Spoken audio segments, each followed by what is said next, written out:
Hello दोस्तों, आप सभी का ऑल अबाउट सोशियस में स्वागत है। और ये समाजशास्त्र की इग्नू सीरीज है और इसमें अभी हम लोग मेलिनोव्स्की के बारे में चर्चा कर रहे हैं। उन्होंने समाजशास्त्र में क्या क्या योगदान दिया है इसके बारे में चर्चा कर रहे हैं। मेलिनोव्स्की जो हैं हमारे समाजशास्त्र में एक महत्वपूर्ण विचारक हैं और जैसा कि हम लोग ये जिक्र कर चुके हैं इस बात पे कि इनको हम लोग एक एक इनके विचारों को बहुत ही डिटेल में समझेंगे। आज हम लोग मेलिनोव्स्की के संस्कृति की विचारधारा क्या रही है, इन्होंने संस्कृति के बारे में क्या विचार दिए हैं, उसी के बारे में डिटेल में चर्चा करेंगे। इन्होंने संस्कृति को एक कार्यशील समग्रता के रूप में देखा है। साथ ही ईवी टाइलर की संस्कृति की परिभाषा जो दी गई है उससे मेलिनोव्स्की की परिभाषा की तुलना हम लोग करेंगे। और इसके साथ ही मेलिनोव्स्की ने संस्कृति का अध्ययन करने के लिए कुछ विधियों का भी वर्णन किया है, तो उसके बारे में भी हम लोग चर्चा करेंगे। और ये जो तीनों टॉपिक है ये इग्नू की बुक से ही है, तो हम लोगों को इन तीनों टॉपिक को डिटेल में समझना ज़रूरी है। तो चलिए हम लोग प्रारंभ करते हैं। संस्कृति कार्यशील समग्रता के रूप में, तो यहाँ पे संस्कृति को इन्होंने कार्यशील समग्रता के रूप में देखा है। सांस्कृतिक आचरण के प्रति मेलिनोव्स्की का दृष्टिकोण उनके कतिपय विचारों पर आधारित था, अर्थात इनके जो विचार थे उसी के आधार पे इन्होंने सांस्कृतिक जो आचरण है या किस प्रकार से संस्कृति जो होती है किसी समाज की फंक्शन करती है या कार्य करती है, तो मेलिनोव्स्की का जो दृष्टिकोण था उनके विचारों पे ही आधारित था। मेलिनोव्स्की ने संस्कृति शब्द का इस्तेमाल व्यापक अर्थ में किया, जिसमें उपकरण, उपभोक्ता वस्तुएं, विभिन्न सामाजिक समूहों के संगठन का आधार, मानवीय विचार तथा शिल्प, विश्वास एवं प्रथाएं शामिल हैं। तो ये आप लोगों को हो सकता है कि कथन के रूप में भी आप लोगों को मिल जाए कि किसने संस्कृति की व्याख्या उपकरण, उपभोक्ता वस्तुएं, विभिन्न सामाजिक समूहों के संगठन का आधार, मानवीय विचार तथा शिल्प, विश्वास एवं प्रथाओं की बात किया है। तो ये यहाँ पे मेलिनोव्स्की हैं। एक सरल अथवा आदिम संस्कृति हो या फिर जटिल और विकसित संस्कृति, मेलिनोव्स्की के लिए यह एक विशाल तंत्र है जो अंशतः भौतिक, अंशतः मानवीय और अंशतः आध्यात्मिक है, जिसकी मदद से मनुष्य अपने सामने आने वाली कठिन से कठिन समस्याओं से जूझ सकता है। तो ये कथन भी जहां आप लोगों को डबल इन्वर्टेड कामा में दिख रहा है, ये सारे के सारे मेलिनोव्स्की के द्वारा कहे गए कथन हैं, इसलिए आप लोग इसे ज़रूर ध्यान रखिएगा। मेलिनोव्स्की के लिए ये कथन है कि एक विशाल तंत्र है, संस्कृति की बात करते हैं, संस्कृति एक विशाल तंत्र है जो अंशतः भौतिक है, अंशतः मानवीय और अंशतः आध्यात्मिक है। ये पॉइंट भी अपने आप में उतनी ही इम्पॉर्टेंट है कि किसने ऐसा कहा है कि जो संस्कृति है वो एक विशाल तंत्र है जो कि अंशतः भौतिक है, अंशतः मानवीय है और अंशतः आध्यात्मिक है, जिसकी मदद से मनुष्य अपने सामने आने वाली कठिन से कठिन समस्याओं से जूझ सकता है। तो ये कथन मेलिनोव्स्की का है। इस कथन से प्रतीत होता है कि मेलिनोव्स्की की संस्कृति की अवधारणा में भौतिक संस्कृति, मानव कार्यकलापों की स्पष्ट श्रेणियाँ और सामाजिक समूहों के संगठन का आधार एवं विश्वास शामिल थे। तो ये तीनों पॉइंट भी आप लोग ध्यान रखिएगा। भौतिक संस्कृति की बात ये करते हैं, मानव कार्यकलापों की स्पष्ट श्रेणियाँ कि किस प्रकार से व्यक्ति कार्य करता है, और साथ ही सामाजिक समूहों के संगठन का आधार एवं जो विश्वास है, प्रथाएं हैं, ये सभी भी शामिल हैं। पहली श्रेणी की अगर बात करें तो इन्होंने कहा है कि भौतिक संस्कृति में, पहली श्रेणी में इन्होंने भौतिक संस्कृति को माना है, और पहली श्रेणी में इन्होंने कहा है कि भौतिक संस्कृति में उपकरण एवं उपभोक्ता वस्तुएं सम्मिलित होती हैं। तो पहली जो भौतिक संस्कृति है चूँकि, तो इसमें हमें उपकरण जो होंगे, उस समय के समाज में कौन से उपकरण प्रयोग में लाए जाते हैं, उपभोक्ता वस्तुएं कौन कौन सी होती हैं, तो ये सारी सम्मिलित हैं। ये नाना प्रकार की कलात्मक या भौतिक वस्तुएं हैं। इनमें मानवीय कार्यकलापों से पैदा होने वाली सभी वस्तुएं और मानवीय आवश्यकताओं की पूर्ति करने वाले उपकरण शामिल होते हैं कि किस प्रकार से अगर कोई मानव समाज है तो वहाँ की आवश्यकताओं को पूर्ति करने के लिए किन किन वस्तुओं या उपकरणों का प्रयोग किया जाता है। तो ये सभी की सभी भौतिक संस्कृति के अंतर्गत आ जाते हैं। दूसरे तत्व की बात करें तो दूसरे तत्व अर्थात मानव कार्यकलापों की अस्पष्ट श्रेणियों में वे प्रथाएं हैं जिनमें सामाजिक संगठनों के पहलुओं को लिया जाता है। तो यहाँ पे इनकी जो दूसरी श्रेणी है इन्होंने बताया है, इसमें इन्होंने प्रथाओं की बात की है जिनके द्वारा सामाजिक संगठनों के पहलुओं को लिया जाता है या उनका अध्ययन किया जाता है या उन्हें समझा जाता है। तीसरे तत्व यानी सामाजिक समूहों तथा विश्वासों के संगठन आधार हैं जिनमें सांस्कृतिक उपकरण तथा सामाजिक संगठन के कुछ पहलू शामिल होते हैं। तो जो तीसरा तत्व होता है इसमें इन दोनों तत्वों के कुछ कुछ अंश पाए जाते हैं। उपरोक्त वर्णन से प्रतीत होता है कि मेलिनोव्स्की ने मानव जीवन तथा उसके कार्यकलापों से संबंधित लगभग हर पहलू को संस्कृति माना है। तो यहाँ पे आप लोगों को स्पष्ट हो रहा होगा कि मेलिनोव्स्की ने जो संस्कृति माना है वो उन्होंने माना है कि मानव जीवन तथा उसके कार्यकलाप जो भी होते हैं उसके हर पहलू को हम संस्कृति के रूप में देख सकते हैं। और यह उन्होंने कहा है कि ये पहलू मानव शरीर रचना की व्यवस्था का अंग नहीं है। इस प्रकार मेलिनोव्स्की की दृष्टि में संस्कृति मानव आचरण का वह रूप है जिसे लोग सीखते हैं, जीवन पर्यंत मानते हैं और फिर अगली पीढ़ी को सौंप देते हैं।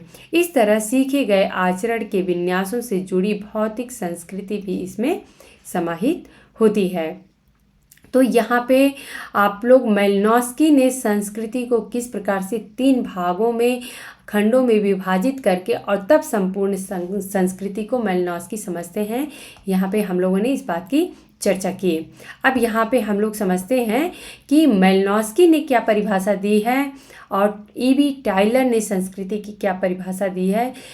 इनसाइक्लोपीडिया, यहाँ पे एक बहुत ही इंटरेस्टिंग फैक्ट आप लोगों को मिल रहा है कि इनसाइक्लोपीडिया ऑफ सोशल साइंसेस में संस्कृति शब्द की मेलिनोव्स्की की परिभाषा दी गई है। तो मेलिनोव्स्की ने जो संस्कृति की परिभाषा दी गई है वही मेलिनोव्स्की के द्वारा जो संस्कृति की परिभाषा दी गई है वो जो इनसाइक्लोपीडिया ऑफ सोशल साइंसेस है उसमें इसी परिभाषा को मेंशन किया गया है। उन्होंने लिखा है कि संस्कृति में विरासत में मिले कला शिल्प, वस्तुएं, तकनीकी प्रक्रियाएं, विचार, आदतें, मूल्य शामिल होते हैं। तो ये जो परिभाषा दी गई है ये मेलिनोव्स्की के द्वारा दी गई है। मेलिनोव्स्की के अनुसार सामाजिक संगठन स्पष्टतया संस्कृति का अंग होते हैं। इस दृष्टि से आपको संस्कृति की मेलिनोव्स्की की परिभाषा टाइलर की परिभाषा से एकदम मिलती जुलती लगेगी, क्योंकि जो यहाँ पे कला शिल्प की बात हो रही है या विचार, आदतें, मूल्य, इन सब की बात E.B. टाइलर ने भी कहा है। और हम लोग E.B. टाइलर की अभी परिभाषा को देख लेते हैं। उस परिभाषा को एक बार हम लोग यहाँ फिर से E.B. टाइलर की यहाँ पे इग्नू के बुक में बहुत जगह पे ये परिभाषा को मेंशन किया गया है। तो यहाँ एक बार हम लोग फिर से यहाँ पे संस्कृति की परिभाषा E.B. टाइलर ने क्या दी है, ये जो मेलिनोव्स्की से एक तुलनात्मक अध्ययन किया गया है उस रेफरेंस में हम लोग देखते हैं। तो टाइलर ने कहा है कि संस्कृति एक जटिल समग्रता है जिनमें ज्ञान, विश्वास, कला, कानून, नैतिकता, प्रथाएं तथा मनुष्य द्वारा समाज के सदस्य के रूप में अपनाई गई सभी अन्य क्षमताएं और आदतें जो होती हैं वो शामिल हैं। तो इस प्रकार से ये पूरी की पूरी जो परिभाषा है ये E.B. टाइलर से संबंधित है। यहाँ पे आप लोग देख सकते हैं कि किस प्रकार से मेलिनोव्स्की ने भी कला, शिल्प, वस्तुएं, तकनीकी प्रक्रियाएं, विचार, आदतें, मूल्य की बात की है संस्कृति में। वहीं पे टाइलर ने कहा है कि ये एक जटिल समग्रता है। यहाँ पे संस्कृति को एक कार्यशील समग्रता के रूप में मेलिनोस्की देखते हैं। यहाँ पे ये बहुत ही माइनर डिफरेंस है, थोड़े से अंतर से कंफ्यूजन हो सकता है। कार्यशील समग्रता की बात मेलिनोस्की करते हैं, लेकिन एक जटिल समग्रता की बात ईबी टायलर ने कहा है। इन्होंने संस्कृति को एक जटिल समग्रता माना है कि सभी जो हमें सामाजिक संरचना दिखते हैं उसका एक जटिल स्वरूप जो दिखता है उसी को हम संस्कृति कह सकते हैं, जिसमें ज्ञान हो, विश्वास हो, कला, कानून, नैतिकता, प्रथाएं तथा मनुष्य द्वारा समाज के सदस्यों के रूप में अपनाई गई सभी अन्य क्षमताएं और आदतें शामिल होती हैं। दोनों परिभाषाओं की तुलना करने पर यह स्पष्ट होता है कि टायलर ने जटिलता के पहलू पर ज़्यादा बल दिया है। तो यहाँ पे आप लोगों को क्लियर हो गया कि जहाँ पे अगर डेफिनेशन में संस्कृति की जटिलता आती है तो वहाँ पे ईबी टायलर हो जाएंगे। वहीं पर मेलिनोस्की ने संस्कृति की समग्रता के पक्ष को अधिक महत्व प्रदान किया है। तो यहाँ पे अगर एक समग्रता की बात करें तो ये मेलिनोस्की हो जाएंगे। मेलिनोस्की ने संस्कृति शब्द का प्रयोग एक कार्यशील समग्रता के रूप में किया और उन विश्वासों, प्रथाओं, रीति तथा संस्थाओं के उपयोग अथवा प्रकार के अध्ययन का सिद्धांत विकसित किया जिनके मूल से संस्कृति की समग्रता का निर्माण होता है। तो इस प्रकार से यहाँ पे मेलिनोस्की ने जो संस्कृति शब्द है इसका इन्होंने एक कार्यशील समग्रता के रूप में अर्थ निकाला है और इसमें विश्वास, प्रथाएं, रीति, संस्थाओं के उपयोग तथा कैसे एक प्रकार दिखता है, फंक्शन दिखता है समाज में, इन सारी तथ्यों की वजह से इसका इन्होंने सिद्धांत विकसित किया था। तो इस प्रकार का एक कहेंगे कि स्मूथली कैसे पूरी सोसाइटी में ये सारे तत्व फंक्शन कर रहे हैं उसी को हम प्रकार कहेंगे। तो इसका सिद्धांत इन्होंने विकसित किया था जिसके मूल में ही संस्कृति की समग्रता हमें दिखाई देती है। वह संस्कृति के विभिन्न पहलुओं को अनुभव परक शोध कार्य की एक योजना के रूप में देखते थे जिसकी परख प्रेक्षण के जरिए की जा सकती है। इसी अर्थ में मेलिनोस्की को नीतिशास्त्र, समाजशास्त्र के क्षेत्रीय शोध कार्य का जनक माना जाता है। तो यहाँ पे आप लोगों को एक पॉइंट और मिल रहा है कि क्षेत्रीय शोध कार्य का जो जनक माना जाता है वो मेलिनोस्की को माना जाता है। क्षेत्रीय शोध कार्य का अपना दृष्टिकोण विकसित करते हुए मेलिनोस्की ने प्रकार्यात्मक क्रांति का सूत्रपात किया और लिखा है, ये इनका कथन है कि नीतिशास्त्र का प्रकार्यात्मक सिद्धांत मैंने विकसित किया और एक तरह से मैंने इस स्वयं को ही प्रदान किया है।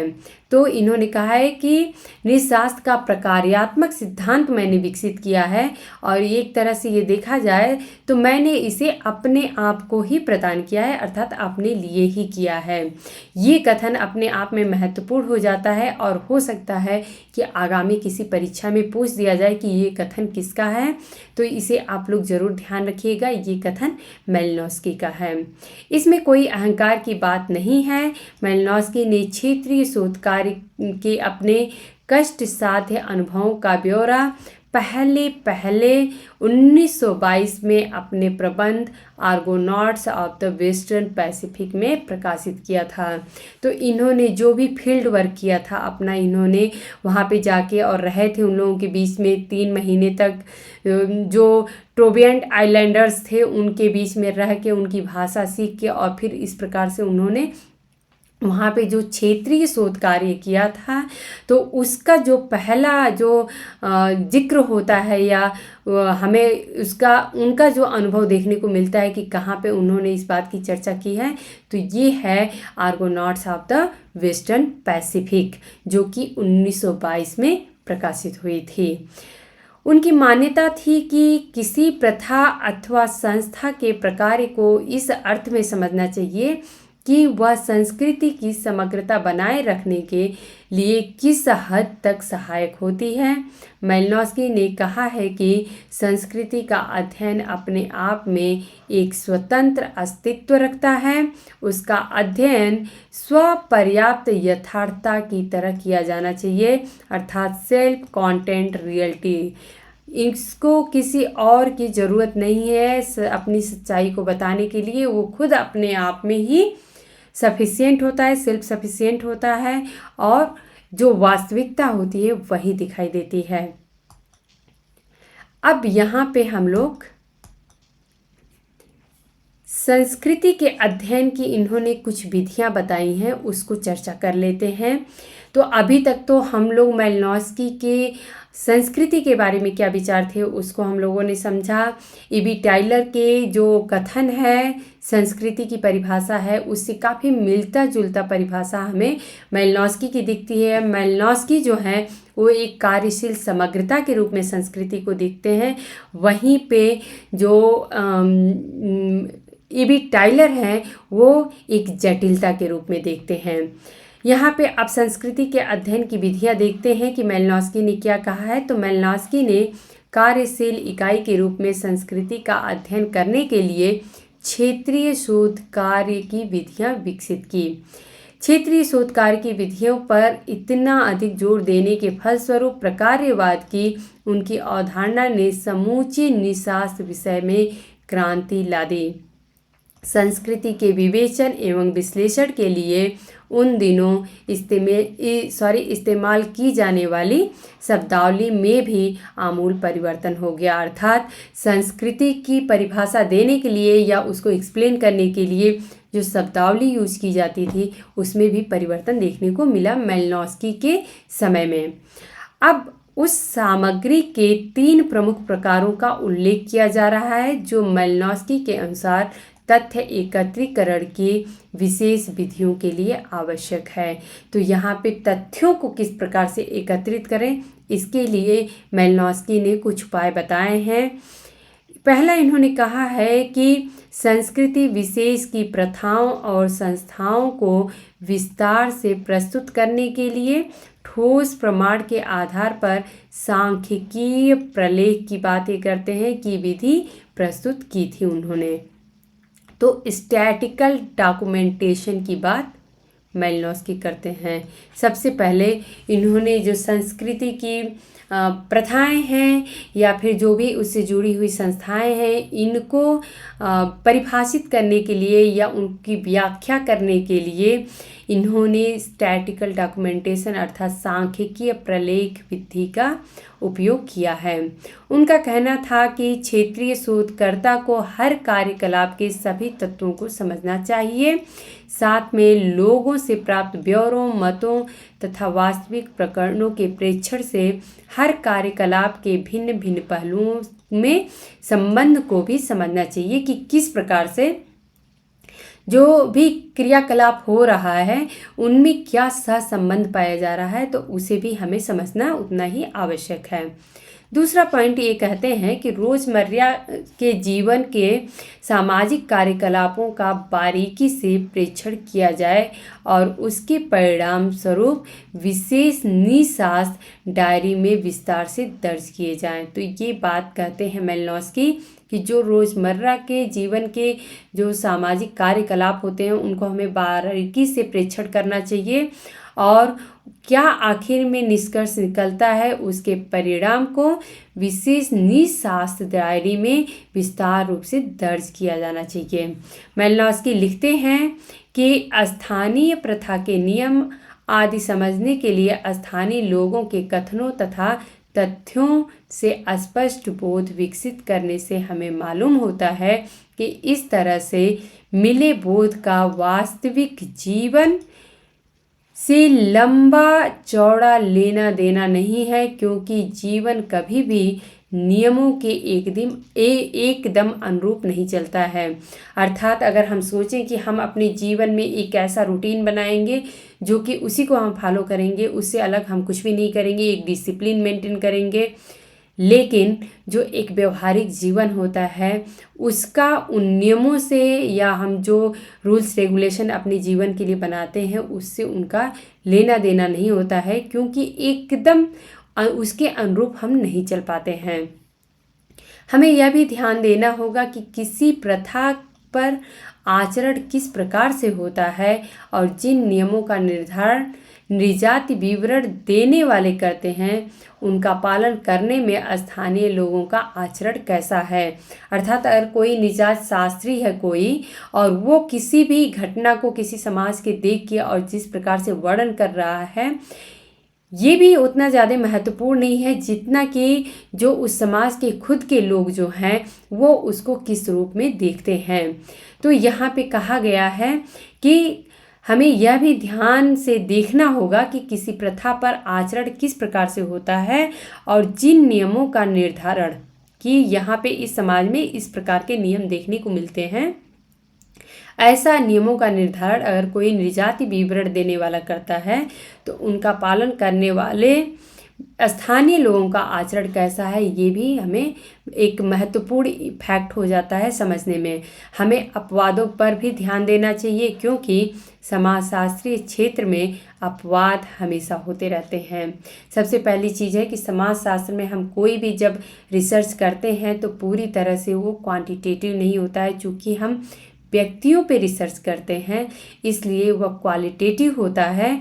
और जब गुणात्मक हम परीक्षण करेंगे तो हमें एक अपवाद की स्थिति हमेशा देखने को मिलेगी, अर्थात एक भ्रामक स्थिति बनी होती है।